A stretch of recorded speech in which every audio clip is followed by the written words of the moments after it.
Donc je ne suis pas contre le pasteur Marcelo, mais les choses, donc on l'a peut-être dans l'ONU britannique, dans l'esprit de l'ONU britannique. Oui, mais ça va ça, ça me suit, mais la paix va le trouver bien. Donc son thème, ma belle équipe, pour te compter qu'après ton tiki, Moïse Mia Kamba Église Ouana. C'est pour la gloire de Jésus. Les avisions, on a encore ta vision à hauteur, qu'on le pétage. Donc, ce qu'on pété dans la bâtiment, on pété dans le nez. Et puis, vous mouski, à part l'argent. Vous mouski, taille, maman, chila, taille, au monde avait batongama. Un grand merci à vous, notre très chers internautes de Chiraba Kayamba TV. Vraiment, beau s'abonner, beau liker, beau kozala de citer vraiment awa. Tolela kanaba obazolela, peto sepela kanaba obazo sepela. Ba salutation à maman Solange Mbouaki, ya papa Patrice Bakuba, papa Cyril Orson, ya maman Liliane Mouyaya, la américaine valable, maman Carole Diongo Motema, ya papa Didier ici, si papa Doucouré immortel, maman Guigui, bon séjour à Kinshasa, pourquoi pas les sénateurs les plus beaux du Sénat, sénateur Papi Bazé côté Boussel vraiment na yembe bino homme dédié prophète dédié tout ça à Nambanzango au Congo central et la première fois à passer dans l'émission na biso à passer dans chaîne na biso Chiraba Kayamba TV à se présenter parce que ben internaute na biso pe baza partout dans le monde baye ba prophète dédié à avant Dakawa puis église ezawa puis vraiment nazana na plateau. Bonjour homme dédié. Bonjour Chira Bakambaya. Boni santé. Santé za kimi ezali na ngolo nzambe nzambe azobatela biso nzambe azosala biso toujours faveur yango moni loboko na nzambe ezali kona biso santé vraiment kitoko nde bakongo balobaka ma vie mpima mbote mbote donc kimi ezala na kata santé Chira. Amen. Ma vie mpima mbote mbote dans la Congo central to ke no kabo ma vie mpima mbote mene. Ma bakongo nyo surtout ba salutation. Ma vie mambote. Ma vie mambote. Vous comprendre donc donc toutes les langues eza bien pour le Congo dans la Congo central, on peut te passer le mot qui Congo. Donc Baswahili pe Jambo Moloweno donc tout le monde est vraiment Zambia pa mola vie. Vraiment ba salutation na fédéral ya IDPS Matadi papa Kodiambete. Salutation à yo vraiment le lot yambi prophète Dédé s'est présenté prophète Dédé aux en église nini kombo nanga lokola ndeko autoloba Chira autoloba ezali Dédé Ekwaki voilà donc prophète Dédé Ekwaki église a précisément na Congo central na zana ville ya Mbanzango donc église ezali kombo église ezali trône céleste voilà donc kombo église ezali trône céleste. Et donc, tozali musikate, soki outi Kinshasa, ozali koya, to outi Matadi, okokita na purification loma. Na purification loma, esika monument ya Kimbango ezali, okopesa mukongo na monument ya Kimbango tana ngambu, okomona ndako etage moko ezawana, ezali esika bureau na ezali, nde na yambaka wana. Alors, soko longer avenue wana okiti mwa muke, na avenue Mobutu, okiti mwa muke, en face ya église néo-apostolique, na lupango ya Mama Lilimbaki. Donc, on a coupé sa précision, ezali en veni Kani numéro 2. Donc, l'église Ezawana, tous ensemble chaque jour, culte matinaux, et puis culte dominical, les de 8h à 11h30, et consultation prophétique, soit diagnostic prophétique. Donc, ceux qui bateau bayaka, basokali sakolia siki na mousse, et le prophétie authentique, donc, eratakate. Longo na yesu, donc, soko yo kutena mosakoli yo, bandeko basoka masakoli de partout dans le monde, au bazar partout dans ma ville. Il y a mboka na biso Congo, pe libanda mboka ba yebi mosakolo malamu, il y a mosakolo ratakate donc du tu contact soko pengi mosakoli pour que lisakoli ya siki authentique avec précision. Synthétique yango na Chira. Merci beaucoup prophète Dédé vraiment TV Zaka Radio te nazo senga na image caméraman na biso côté la biso image ya prophétie ya tikotak ndenge prophète alobi pour pas musu ba ko douter ngamuna na sana Mbanzango vraiment na sentir rester branché tout dans nos vidéos merci Seigneur zotalisa ngani ndeko na bino moko bazolinga baboma ye nazomona za mwana mwasi bazwi malade ya cycle batie na kati nzoto mais nazomona na kati hôpital baopesa nga kombo na ye Niesi aza ndeko na yo mama no Niesi aza na kati hôpital ondimi ke nzambe azobikisa ye nazotanga kombo bato mibale bazosala makambo wana ntango nazosakola awa nazomona bato mibale moko azobomba elongi mais bazui timba babuse liboso.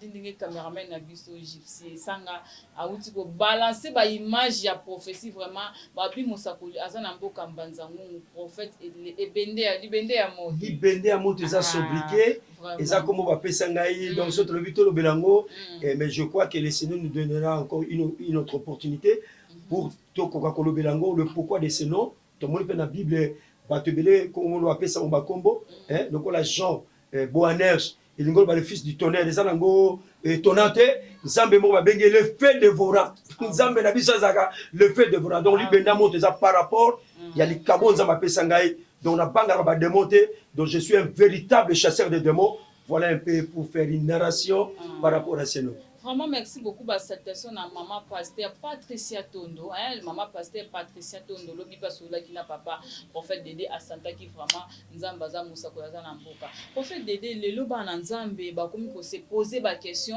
bah comme il comprendre des phénomènes où ils ont les canaba, bah ça Nzambe entre bino na bino, bozoyo kanate, bah ça Nzambe bomemi, bah dossier na bino na télévision, bozo fundana, bozo fingana, na ebité yo en tant que l'homme de Dieu. Au travail puis makasi na Kishasa ozomona ba confrère na yo ba Denis Lesi ozomona ba confrère na yo ndeti ba azape petit frère no maza confrère ba pasteur Mike Kalambai ba pasteur Moïse Mbiye bazo sala ba makambo na ezo salonde ni en tant que homme de Dieu baza ba ndeko na yo. Et c'est un peu déplorable mais c'est vraiment déplorable par rapport à la lumière des Écritures babilo ko zo salema et ko za la nomete na cannabis. Et ça passe à Kolobango, mais nous devons toujours parler parce que tokoki te ko soit lumière na ténèbre to sangisango. Donc ça makambo zo sala pasi ya komona ba comportement moko odieux, ba caractère moko bizarre ba caractère moko enférique to lo bata bongo donc bizarre moko uti na kata li felo. Donc ekoki na bisote bato na nzambe to sala bongo parce que nous devons être des modèles. To ça une ville bâtie sur une montagne, mokile ta la kabiso. Soki biso moto ko pesa exemple malamu te bato bazotala biso na ebité soko toza occasion pe bato bazolanda biso bakoka kobongo na motema donc eza makambo ezopesa pasi tozomona d'abord ba polémique ekoti tomoni c'est-à-dire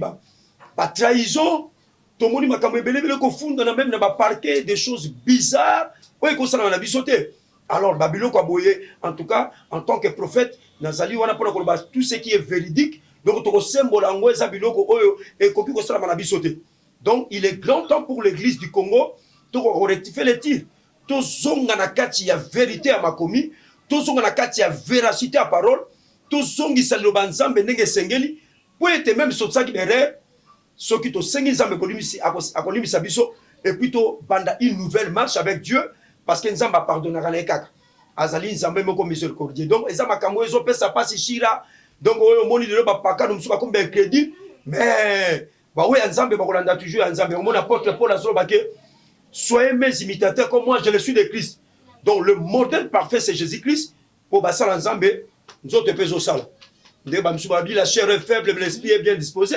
Mais biso to kolanda ka chair te, mais faut to zala pe bato to lenda na kati ya molimo. Ba sakoli bozola na ngai donc eza passe. Et puis si passe. Merci beaucoup pour faire de lelo tout moni séparation et rancune entre pasteur Mike Kalambai na pasteur Moïse Mbiye o bazaki ba pire ensemble ba na Nzambe. Tout moni conflit wana ezo mataka kezo kende. Papa en tant que yokoza homme de Dieu, oza grand frère na bango o banda musala o moi temps ebele par rapport na bango conseil nyoko pesa bango. Na ko pesa na conseil pourquoi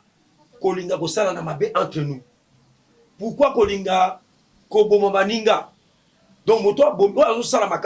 c'est-à-dire, ce sont des bêtises. Tolandi yango, obenga mwasa muninga, obandi ko baratine, obandi ko makambo belebele. Pourquoi olingi ka kobebi sa réputation muninga, mais ce n'est pas normal. Bible soloba la loi, la loi d'amour. La règle d'or c'est l'amour.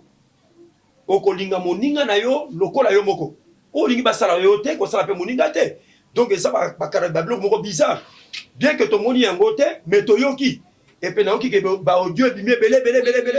ba audio bimé belé pasteur Marcelo abandaki koyebisa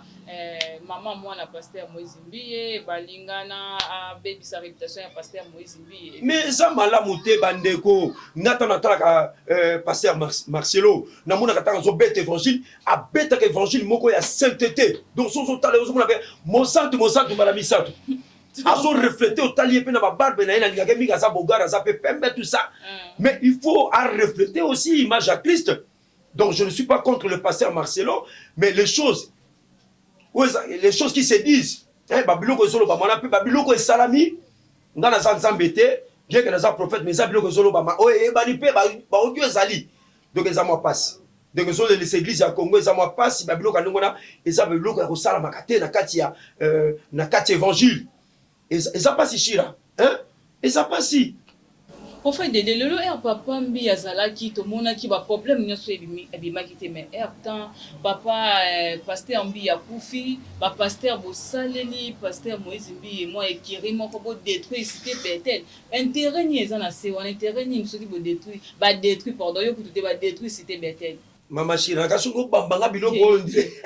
naza na complicité wana biso tambola na sembo ya loba nzambe je ne suis pas parfait mais nzambe azosunga biso to sala ba modèle toujours ça la paix makasi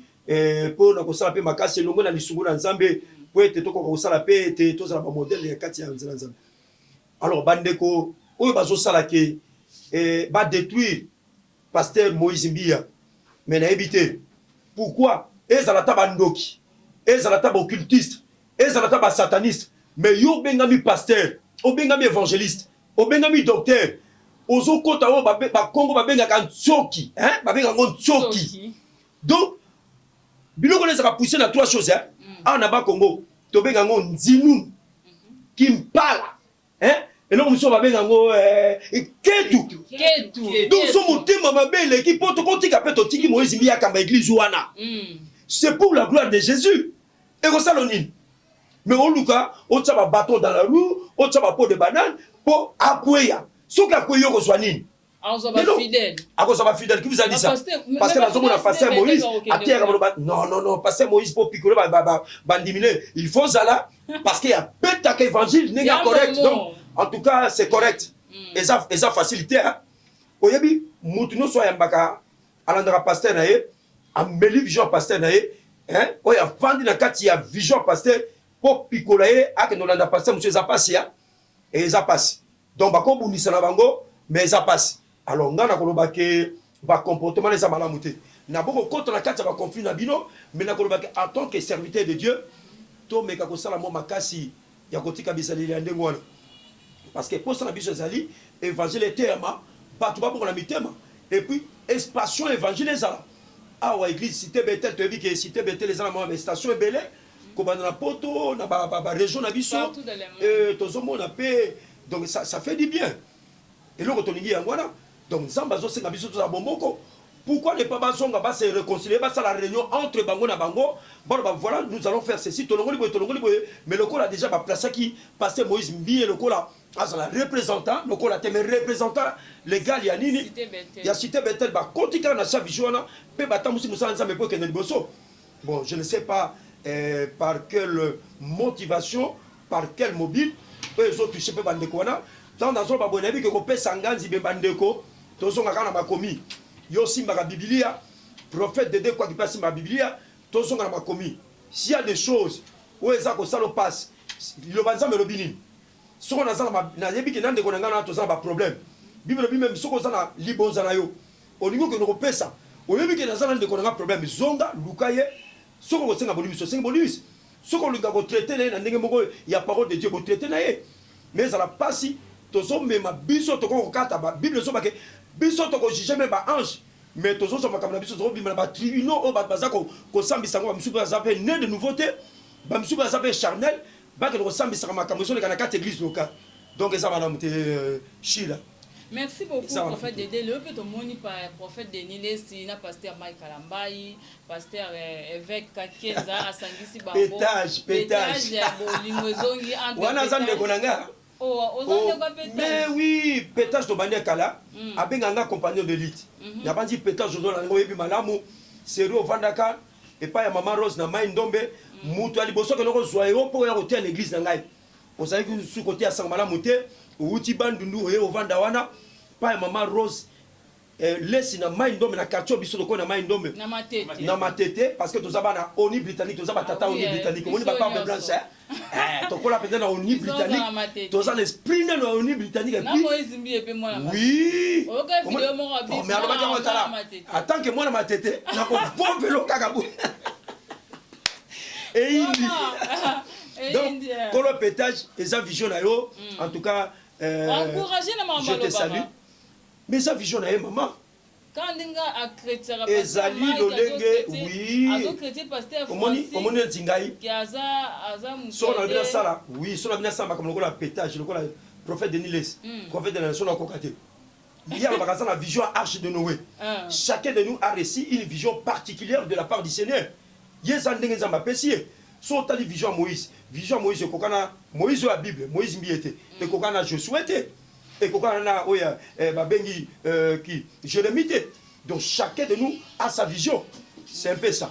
Donc mutaza na vision na pour pona ye ndenge zo kambama soko nzamba zo kamba e bongo akambama ndenge nzamba zo kamba e. Mais mon conseil pour azo betsa batu pe mabaku makasi a pesti pasteur Mike Kalamba il passe makasi na dossier ya Sœur Peniel. Ayango na zolo ba ke ye moko miyebi makamba lobaka fa dosaka. Parce que toza batu soko zo deux te ko blesser pe baninga na yo. Kolo pétage ya yo ndeko ye oyebi donc prophète de quoi qui tana ba boyebi yango malamu donc na yebi oyebi nga malamu oyebi nde to vando na linga kayo mais moi conseil pe mukie donc tant to sa makamusus na le bitolo na kata vision na yo mais makamusu pe otala pe ke so na petit boye et ko pesa pe muninga pasi na sembola makamu pe tamsu na temo dose na ndenge na ngapo na ba ko blesser mitema batute wana za moi conseil na ko pesa mais ndenge zo kamba makamba kando zo kamba eza vision ngana ko ta vision na hote ko le pétage donc soko ko péter na batu na yo péter na ndenge na yo biso zo kamba na ndenge nzamba zo kamba biso voilà chira voilà présentation maman Kara Diongo américain par prophète abiso ko péter na ah Seigneur Jésus église bo me mabiso basala nzambe mais na bité so na mabe mama chira bozo me mabiso wapi oui na lobi il y a des choses mais tango ya loba makambo na zo ba ndenge ya zozo ngo na makambo na ye ngana ko kota makambo na ye ayebi c'est un homme intellectuel atanga hein et puis aza mutu moko encourager na makambo belé donc on a félicité kaye ba oui c'est un grand homme dédié faut bandi makape bato bo tolinga pe na Congo ko bosa na za na pour yete contre yete tout le papier makambo oya sala to mona pe faut to ndi makape bato mutu musumu na bla bla bla bla bla ata 10 personnes abenga pe atondi ça même matin donc ayebani ka na quartier na bango donc ayebani ka na famille na bango bayebi ka prophète à famille donc naza wana pona ko tolobaka pe tondimaka pe baninga donc pétage na ndimaka yo ponga mona mona tolala no esika moko pa jano pétrole yo oyebi kaka oyebi pétage o ndeko no oyebi to banano ma musika donc c'est un peu ça. Vraiment, merci beaucoup, prophète Dédé. Le peu tout le monde ba sœur rebelle balingi ba détruit kaka ba pasteur. Tout le monde qui sujet à sœur na biso Ezawa de Aya qui a filmé pasteur Mike Kalambai. Après tout le monde est filmé sur internet, na pe na bimana Moïse Mbiye, ngai pe boye. Est-ce que pasteur peut avancer l'ensemble il faut azalaka célibataire oui ko bala te. Kolobake avant ça la condition, tout le monde apporte Paul pas balagité. Mais ce que au moni a été dans 1 Corinthiens 7, il a parlé sur le mariage, mais ça peut bongi malamu, balobi que il n'est pas bon que l'homme soit seul. Et balobi so ko vous avez mo ça la cavalier seul ko zikapé. Aussi que ça va posa nzoto pour nzamba sali et loko na likambo nango na posa nango na boko no makambo na kota la bojindo po to ko bakina solo ba sanité. Voilà un peu ça. Mais bandeko oyo mingi bazoko sa basala nzambe nenga ko yebisa bandeko na basala nzambe. Et ça l'esprit moi jézabélisme hein le jézabélisme et ça esprit on est côté et ça qu'on détruit et ça esprit a aussi c'est bon sur basala nzambe au mona basi wana basaka basi mo gitoko et puis basaka ba vumbuski à part argent vumbuski taille mama shila taille au mona ba tongama vumbuski ngo ba ça molinga ka basa pembe linga non ça dépend les goûts et les couleurs ne se discutent pas. La majorité. Donc so liaka matemba. Oui, basa mike musu omona swag azana donc tout terrain donc ba saka souple. Ndenge ba mukili ba lobaka kamuke sukali. Donc on me met à gauche na droite, ba musu ba linga pe ba vumuski. vous musquez au monde à moi ça tonga mazana taille donc zamba kela mutna mutna ndenge na au monde mais esprit wana et continue dans quatre églises et ça ko ya pona ko sisé onction ya basali ya nzambe alors bandiko na basali ya nzambe nous devons avoir la maîtrise de soi le self control ndenge bible zo bana mukanda na Galate hein Galate zo ba biso le fruit de l'esprit hein na quatre fruits de l'esprit la longanimité la bonté l'amour la maîtrise de soi autrement dit le self control photo za kanango otali penza mwaso yo aye na biro na yo otali likolo pe sobi ke non nzambe so lokumu pour ça une belle créature mais okangi motema ko bete biloko pauvre père te pasteur non excusez-moi cher internaute zo na biso vraiment blessé te ba langage na zo ba awa pour le langage to kende ka ndengwana te baba to prophète comment komesana na ba prophète ba mekana ba mesana kaka prophète peut-être déjà le baki ki non pasteur azam ndabe ngako biloko pauvre père biloko pauvre père donc biloko pauvre père donc ça esprit moko boye koti et puis bana basi wana bazoti na bango pe mission de babilo musu atali seki ya Mike tout ça comment que motu moko na ça va de zo mona bilo musu ba tricage ça na kati wana on a triqué et ça entre bino na bino ba sala nzambe ou bien ba païen ou bobenga ba païen ou bien ba fidèle et ça chose moko flou ba sala nzambe je suppose ba cause na kati ainsi que ba païen pour que mona tango ba tika ba vidéo na bima ba tika ngo bima et mais par après bazo réclamer ba mbongo tout va chanter ou tout va faire chantage excusez-moi je parle avec volubilité et bah on peut ça va ainsi de suite et puis bah baby ça le kumu ya basala nzambe donc le kumu basala nzambe mutakalisation excusez-moi mutakalisation n'en parlons même pas hein le église bino bino pe bolanda ngona ba vidéo etali bino yo mona mutakala tata no comme la mwana Noé au mona bino ko pauvre père dommage chir et ça vraiment déplorable et c'est le ko ça na biso te mais ba aussi ba ko na makambo wana ndana za na pona juger bino te yoki bible lobi ke moyenge bena ko ya mala sambo mais kolo na ye akotre misa kaka mais tango zo tele mape luka pour changer marche na yo ba msu ba sana tongo nzambe limbisa nzambe yo kila mawa naza mosali na yo nyako yaki lobi okoma na yo ekobiste nebite hors carré do yo le kaka donc soki otambo na moi cité qui me zakate non vous devez passer aussi par la délivrance so moni ke zo simbate benga basali nzambe o baza bande kono ba confrère na yo donc on a dédé quoi qui beaucoup benga pe na salo double délivrance ni benda moto voilà sengo kiati aba tuna paka ba mona pele vena ba danger et ça ne donc c'est un peu ça o bengi basala nzambe mususu ba ko edona na prière balobi que ceux qui sont forts ba soutenir ba faible tant sur faiblesse nous a que kobo faiblesse yo comme na balotoko faiblesse no mochoro tout ça oui mais que ça basala nzambe mususu ba me rappelle balotoko bien go naebi oui bien côté à 512 à Saint-Esprit à 5 au monde liboso chez la zako azako yuluka yo kanti onction Saint-Esprit ma beta mbenda ko sakanate chila nous sommes dans la boîte de Makambouana mais je ne suis pas là pour nako elo ba makaka ndeko zola nangai elo banka soko beti ba ko soka mais soko zoki ba cha alcool pour être biso to bonga et to songa na carte nanzela pour être kanaté kolos masi azako zonga donc biso to sala un effort to conjuguer tant d'efforts pour tout bon service na biso pour être kanaté kolos masi azako zonga. Merci beaucoup prophète Dédé le plus tout monde ba prophète ebelé ba komi ba PD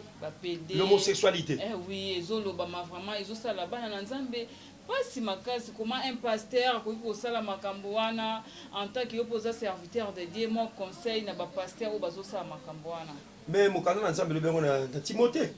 dans les derniers jours ça moko basi n'attend de la fin bat comme rebelle et en l'apparence de la piété mais baza ko régner ce qui en fait la force c'est-à-dire Saint-Esprit o ezo kamba bango ba ko boa kango comme la bestialité na zomona me batu musu bazola na banyama yo benga mi osala nzambe ozali mandataire ya seigneur na mandata yo apesi yo vocation apesi yo mission a wendre yo pour ya kokele kokangola bato bakangama mais tant bazomona bizele ya ndeko eza fautité parce que mingi bakoti na kati ya makambo molili mingi baza na kati ya ba science occulte balingi bazwa mbongo parce que eza na trois choses eux ezopekisa basala nzambe c'est la gloire. Hein? Quand on dit la gloire, c'est la popularité. tala mosala nzambe abandi ta bazaki nanu na mbongo te komona comportement ni azaki nango okomona aza comportement aza kobatela bandimi azotosa bandimi aza fidèle na bandimi na ye alandaka mondimi ata aza na malueka kolanda ye mais ntango nzambe apambola na bajiki tala comportement na ye soki akozala ndenge aza kobanga nzambe akozala ndenge wana oh là là wana eza baprofete oyo babengaka bacharlatan bacharlatan nde basengaka mbongo et pour au moins moto ko pesi $10 $20 pour la constellation prophétique pas nanga soko ye okozwa lisakoli ya siki c'est-à-dire la prophétie authentique il y a téléphone okozwa mais bandeko basa bobenga na opesa numéro bobenga atoza na poto oza na États-Unis oza na Canada oza na France oza na Belgique n'importe où ozolanda biso na ngonga oyo oza na problème ezotungisa yo benga mosakoli yo kanga munoko na yo mosakoli akoyebisa yo le pourquoi les cas le comment les kamozo bikang et puis kaka wana te et puis les kabo ya guérison nzamba pesa et ça les kabo eux nzamba pesi mosala moko na nzamba ayebaka les kabo za katna yi nzamba pesa pe do guérison wana na zobondela pona ba malade Yesu Masi azobikisa bango ngai dede quoi qui na obikso te mais le Seigneur Jésus qui est à moi asa le véritable guérisseur par excellence azobikisa ba malade ebele donc oza na problème ezotungisa yo oza na situation moko zo comprendre te soko bengi mosakoli yo kovanda kimia mosakoli akoyebisa yo akofimpa yo nde tolobana bakongo awa c'est-à-dire akotala yo akoyebiso voilà likambo ezotungisa eza boye et puis après ça akobondela Yesu Masiya po ete abikisa yo numéro na nga yango nakopesaka numéro moko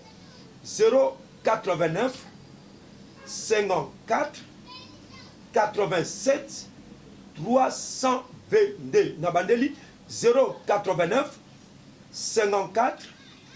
87 322 Mama Chira pour reçu sa numéro pour compte apenda ba cher internet na biso na biso donc na bandela ko malembe 089 Chira zo senga 4 87 322 j'appelle numéro na ya WhatsApp Facebook na yo pour amsuba oluko na Facebook akomi kaka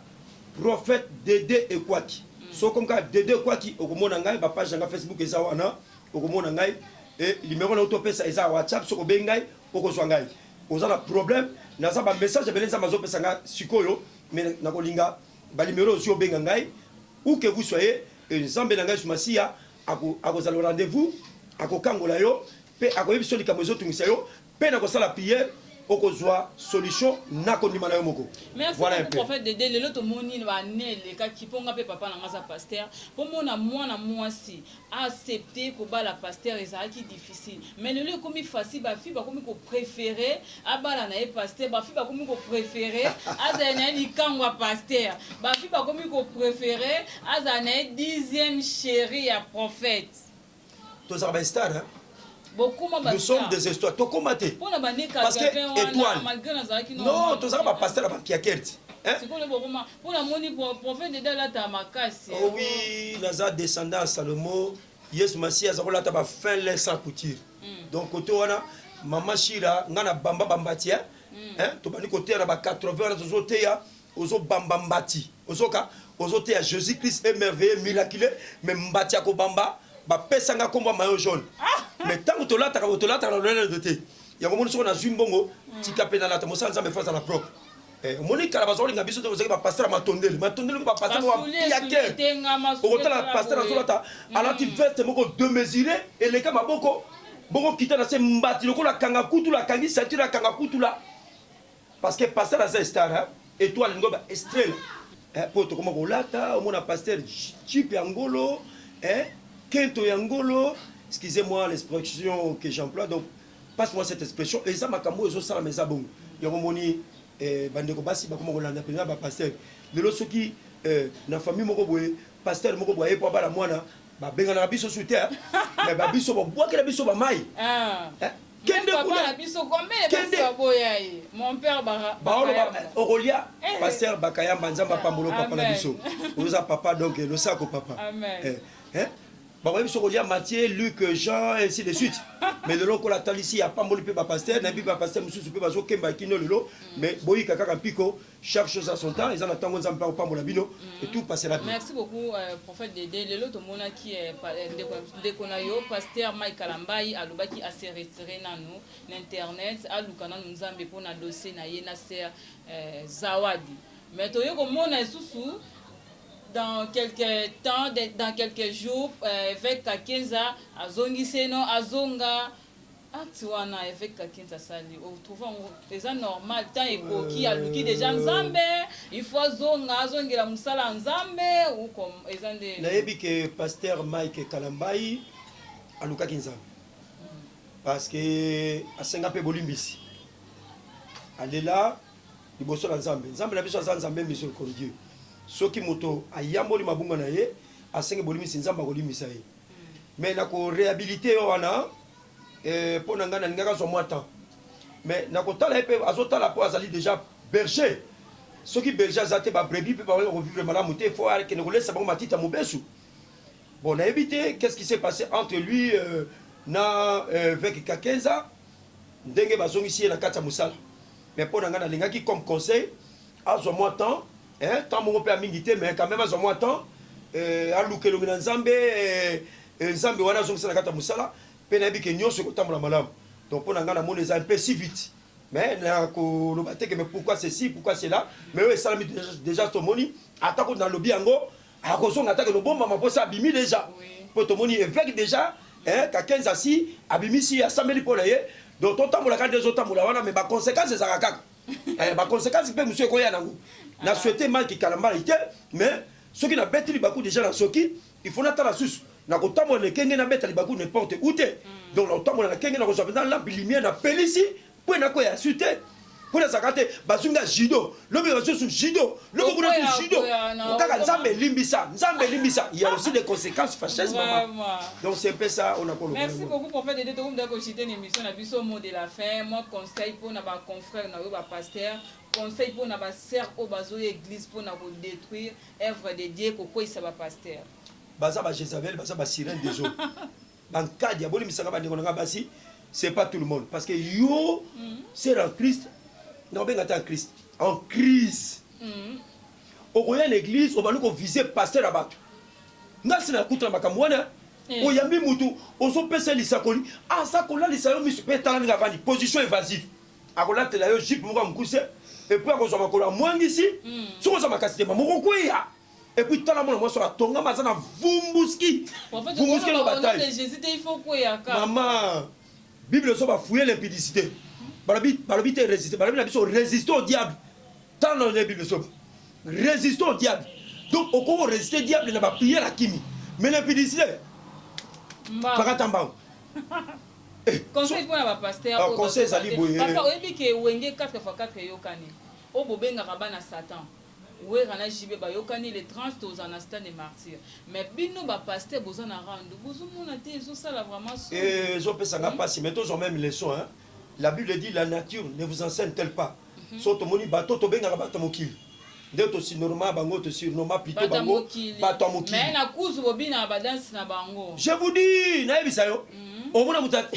landa na ba jeep na bango oyo kapenza passer zo katula makino ko dimate hein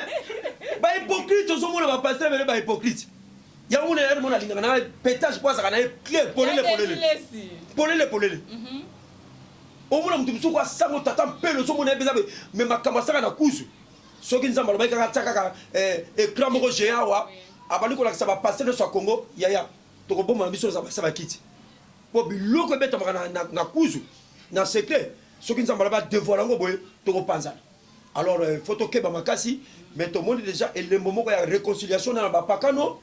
bazape ba nzambe bazape bana na nzambe d'avance po na zo ba kende ba ndaka biso ba koya na kana biso ba ko na ténèbres ba koya na lumière tala ba pesi biso toli alors ba pasteur to za ba moko to limbisana ata Moïse Mbiye limbisa de kono Mike limbisa de kono Moïse Mbiye donc biso na biso oyo moninga blessé yo kende ko sala démarche wana to za champion côté sur le pardon na kamera to tera maté moko to tera biso moko ba maté to sala raté c'est dommage. Oh, le prédicateur doit vivre sa prédication, il doit vivre l'évangile Donc tout ça la makasi, de quoi tout est pardon, tout est humilité, tout le monde lolendo tout ça parce que tout est vanité, tout kufa, tout kende, mukolomusu nzamba ko juger biso voilà un peu ça. Donc ils allaient signer la réconciliation et le quoi la tout ça la service à la réconciliation, tous on la bonne ko moko to lukana, to s'excuser, to se pardonner et Zambe na biso alimisa biso. Voilà un peu le conseil. On a compris ça ma confrère nangai. Et quelques salutations aux appels là-bas nous partout dans le monde, bazana Kinshasa, baza vraiment partout na province, na Congo central, moi ba salutation na bango